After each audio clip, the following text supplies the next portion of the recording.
Welcome back, cruise enthusiasts. Today, we're diving into advanced cruising strategies that separate the tourists from the seasoned sailors. If you've taken a cruise or two and found yourself thinking, there must be a better way to do this, you're absolutely right, and that's exactly what we're covering today. This guide goes beyond the basics to reveal the techniques that experienced cruisers use to maximize enjoyment while minimizing hassles. These are the strategies cruise lines don't advertise and first-timers rarely discover. After years of cruising and countless conversations with crew members, travel agents, and veteran passengers, I've compiled the insider techniques that transform a good vacation into an exceptional one. Whether you're planning your second cruise or your 20th, these pro-level tips will help you navigate your ship more efficiently, unlock hidden perks, and experience your cruise in ways most passengers never do. Let's elevate your cruise game.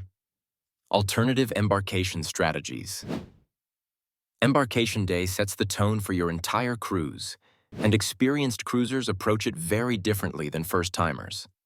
While conventional wisdom suggests arriving at the terminal as early as possible, seasoned cruisers often deliberately arrive during midday lulls.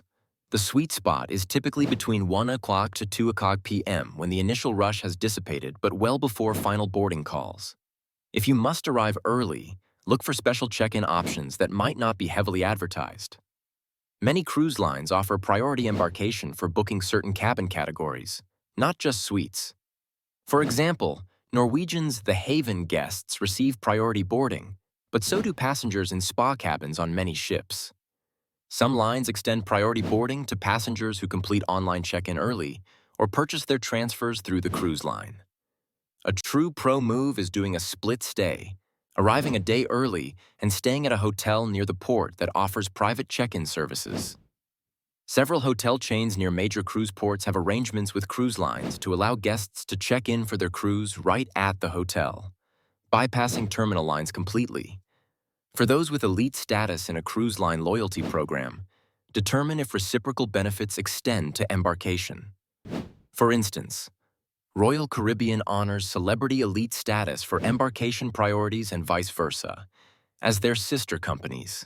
Perhaps the ultimate embarkation hack is booking a concierge-level cabin or suite on your first cruise with a line, then leveraging that status for smoother embarkation on future cruises booked in standard cabins.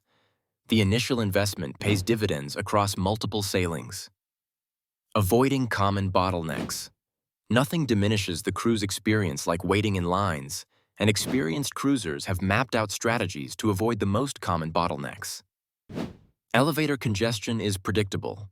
Avoid them entirely during peak times like just before and after dinner, following theater shows, and during embarkation-disembarkation.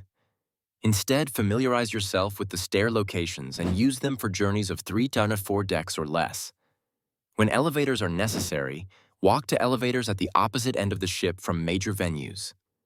After a theater show, everyone rushes to the closest elevator bank. Walk a bit further to find emptier elevators. For buffet lines, timing is everything. Arrive 30 minutes before the stated opening or closing time. Many buffets actually open their doors early and remain serving slightly past official hours. Alternatively, wait until 45 minutes after opening when the initial rush subsides. Better yet, use room service or the main dining room for breakfast and lunch on sea days when buffets are at their busiest. Theater seating strategy varies by cruise line.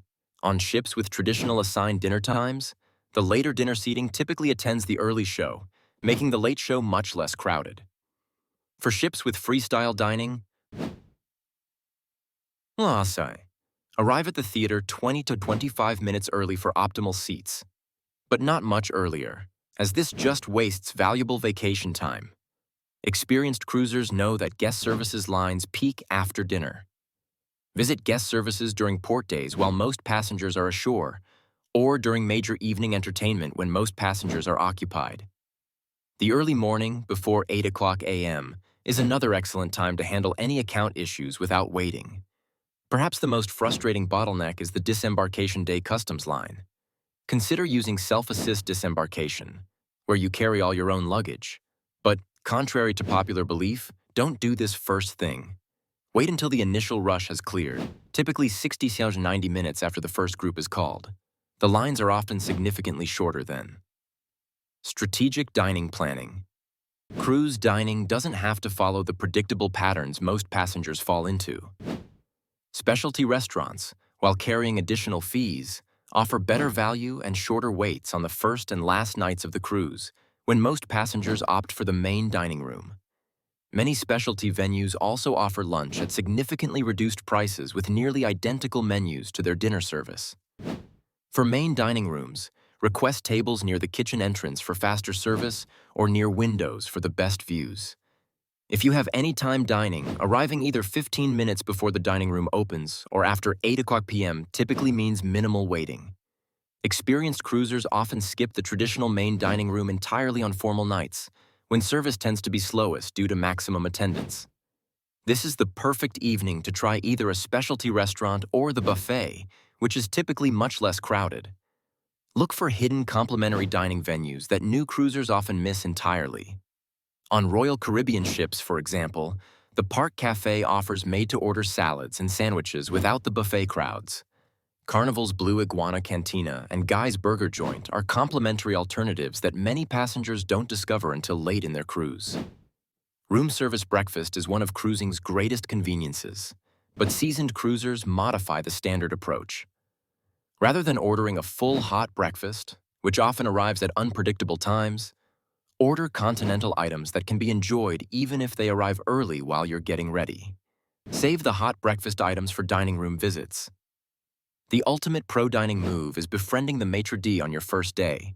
Visit the main dining room during off hours, between lunch and dinner service. Introduce yourself and discuss any special occasions or dining preferences. This personal connection can result in preferential table assignments and occasionally complimentary perks throughout your cruise. Entertainment booking and seating strategies. Major production shows no longer operate on first-come, first-served principles on many ships. Study the entertainment booking rules for your specific cruise line before sailing. Some allow bookings 30 to 90 days in advance online, while others open bookings only once on board. Knowing these timeframes is crucial for securing spots at headline attractions. For shows without reservations, experienced cruisers have specific timing strategies.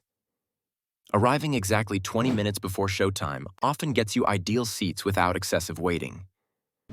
The sweet spot is typically the middle of the theater, 5 to 8 rows back from the stage, which offers the best viewing angles and sound quality. Don't overlook alternative entertainment options beyond the main theater. Comedy clubs, jazz lounges, and piano bars often feature exceptionally talented performers in more intimate venues. These secondary venues typically offer more comfortable seating and drink service throughout performances. For popular activities like surf simulators, rock climbing walls, or water slides, use port days when most passengers are ashore, or go during meal times when others are dining. Early morning is also ideal for minimal waits at popular amenities. A lesser-known strategy is attending the final show of a production rather than the premiere. The cast is typically more comfortable with the material, and the audience is smaller as many passengers are packing or dining on the final evening. If you're traveling with children, investigate the Kids Club special activities published in your daily program. Rather than randomized drop-offs, plan their club time around the most appealing organized activities, which often include behind-the-scenes experiences or special character appearances not advertised to the general public. Ship exploration and finding quiet spaces. Every cruise ship has secret spaces that remain relatively undiscovered by most passengers throughout the entire cruise. These quiet havens become personal retreats for experienced cruisers seeking to escape the crowds. The ship's observation lounge or library is typically deserted during peak afternoon hours when most passengers are at the pool or napping. These venues often offer panoramic views similar to premium spaces but without the crowds or costs. On larger ships, explore the opposite end from where activities are concentrated. If the main pool deck is on the aft, the forward open decks are likely to be significantly less crowded with nearly identical amenities. Look for outdoor promenades on lower decks. These walking tracks often have comfortable seating areas with ocean views that few passengers discover. On many ships, the jogging track transforms into a peaceful retreat during non-peak hours. Timing is key to enjoying normally crowded spaces in peace. The main pool area is often nearly empty during early port mornings, before disembarkation begins, and on the first sea day morning when many passengers are sleeping in after their travel day.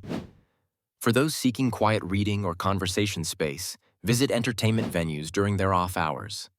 The comedy club by day, the theater during late afternoon, or the nightclub before evening all offer comfortable seating and peaceful environments.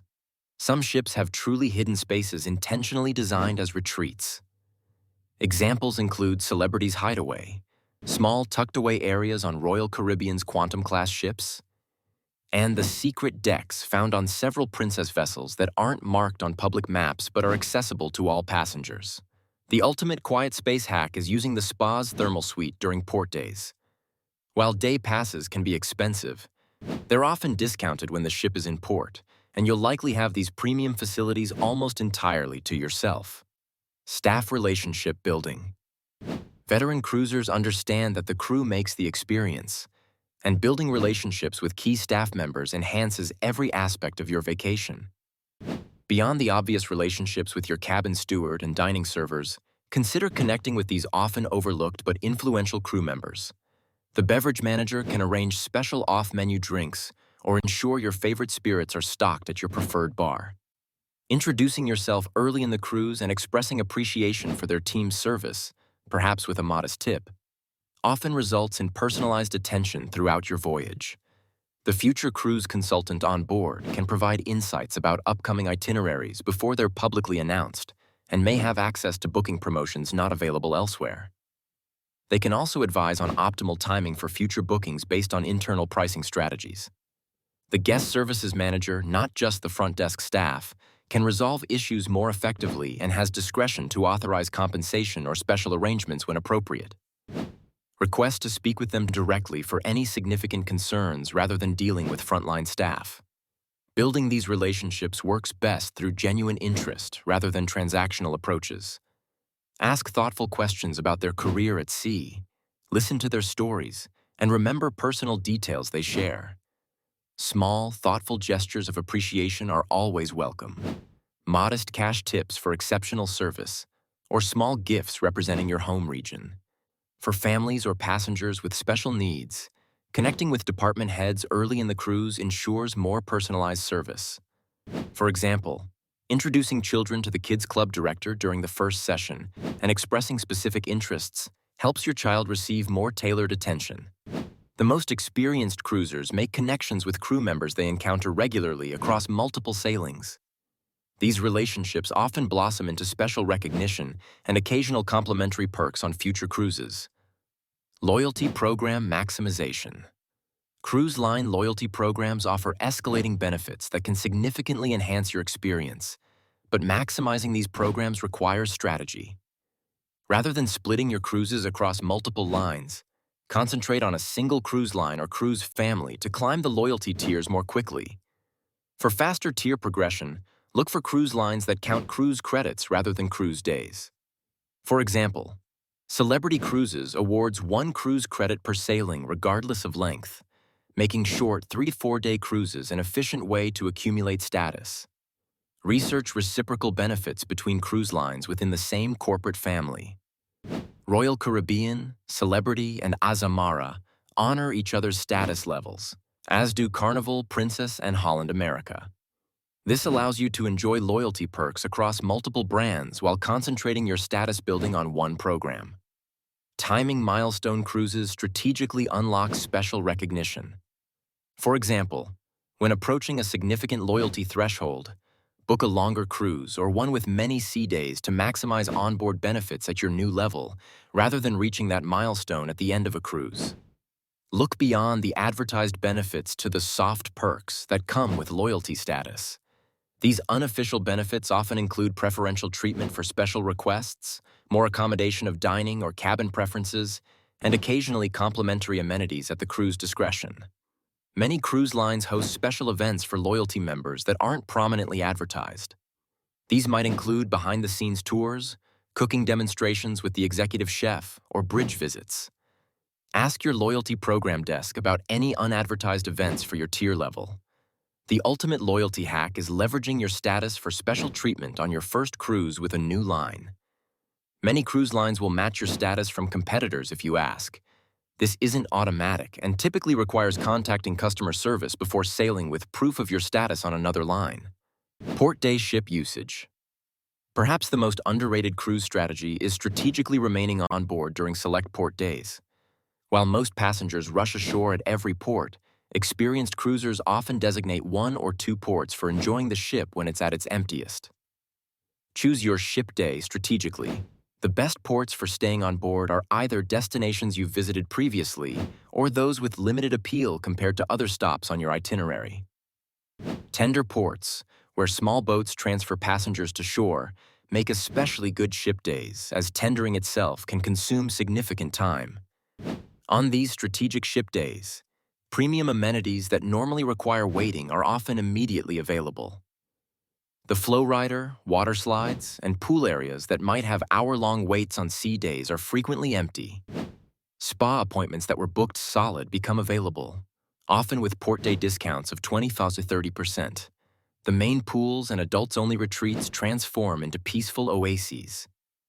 What's typically a crowded experience becomes reminiscent of private luxury as you enjoy prime loungers, attentive service, and tranquil environments. Use these quiet ship days for activities that benefit from lower attendance. Ship tours, galley visits, and wine tastings are more enjoyable and interactive with smaller groups. Fitness classes and sports tournaments have more one-on-one instruction when attendance drops. Even dining transforms during port days. The main dining room at lunch offers the same quality as dinner, but with personalized service from a less rushed staff. Specialty restaurants often run port day promotions to encourage bookings during slower periods. Photography opportunities abound when the ship is empty. Capture iconic ship locations without crowds, perfect for memorable vacation photos or social media posts. The ship's photographers are also more available for casual professional shots without the typical waiting. Perhaps the ultimate port day strategy is enjoying half-day port visits, returning to the ship for lunch while most passengers are still ashore.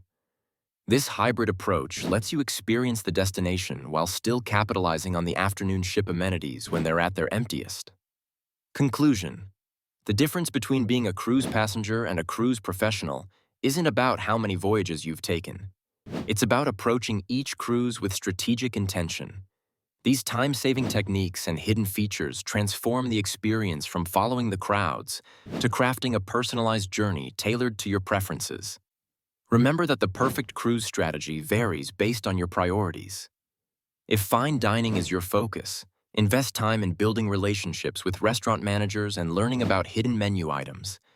If relaxation is your goal, master the quiet spaces and optimal timing for amenities. If entertainment and activities drive your experience, perfect the reservation and seating strategies that maximize your enjoyment.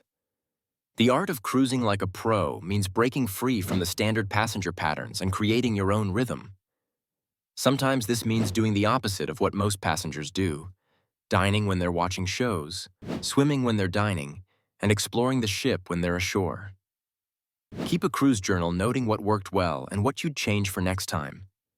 These personal observations become your custom guide for future sailings, far more valuable than any general advice. Most importantly, don't let pursuit of optimization overshadow spontaneity and relaxation. The ultimate pro move is knowing when to implement these strategies and when to simply go with the flow, embracing unexpected discoveries and connections that often become the most memorable parts of a cruise vacation. If you found these advanced techniques helpful, please hit that like button and subscribe for more insider cruise content. Share your own pro strategies in the comments below. I'm always adding to my collection of cruise hacks. Happy sailing, and here's to cruising not just efficiently, but brilliantly.